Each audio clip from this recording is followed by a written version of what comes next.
Comment choisir son tapis de salon? Voilà un sujet à controverse puisque certains sont vraiment contre, vraiment contre.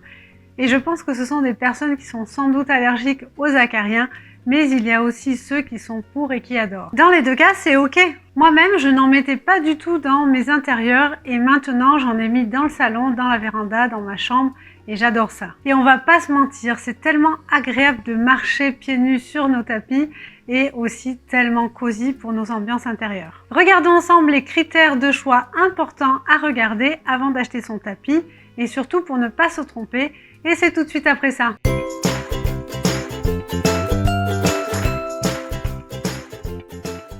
Je suis Elodie Pétard, décoratrice d'intérieur. Dans mes vidéos, vous retrouvez des conseils et des astuces déco qui devraient vous aider à aménager votre intérieur. Alors, qu'est-ce qui va vous décider à acheter un tapis? Eh bien, tout d'abord, le tapis est un super accessoire déco pour délimiter les espaces.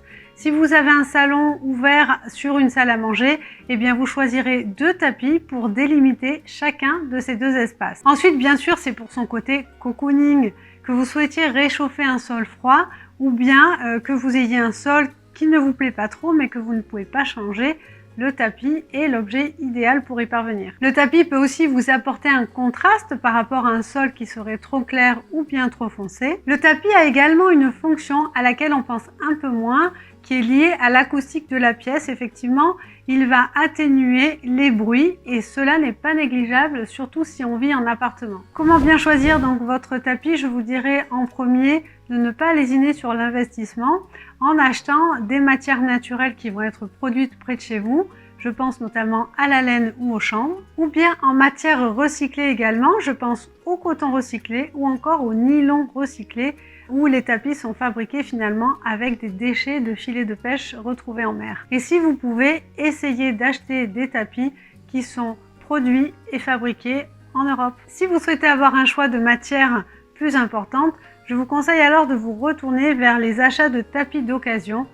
Il faudra juste que vous soyez au fait des manières dont vous pourrez nettoyer votre tapis avant de l'installer chez vous. Je vous conseille également de choisir une couleur ou des motifs dont vous êtes sûr que vous ne vous lasserez pas dans le temps. Et si c'est le cas, cela voudra dire que votre investissement a été bien pensé.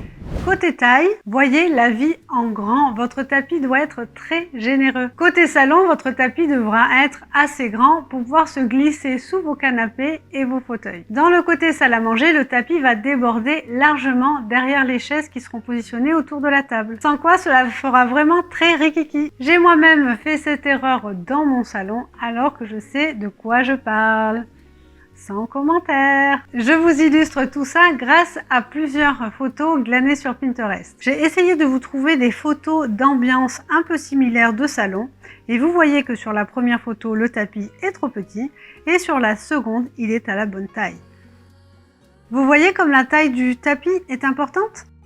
Le rendu est quand même mieux quand il rassemble bien tout le mobilier du salon, vous ne trouvez pas? Pour l'espace salle à manger, ce sera la même chose. Vous voyez que les chaises sont vraiment confortablement appuyées sur le tapis et elles ne sont pas à cheval entre le tapis et le sol.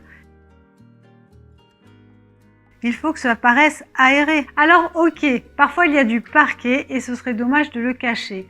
Mais à ce moment-là, faites un choix clair, ne mettez pas de tapis du tout. Vous me direz dans les commentaires si vous êtes d'accord avec moi. J'espère que cette vidéo vous a plu. Si c'est le cas, n'hésitez pas à la liker. Abonnez-vous si ce n'est pas encore fait. Téléchargez mon guide déco pour patienter jusqu'à la semaine prochaine. Et on se retrouve bientôt pour de nouveaux conseils déco.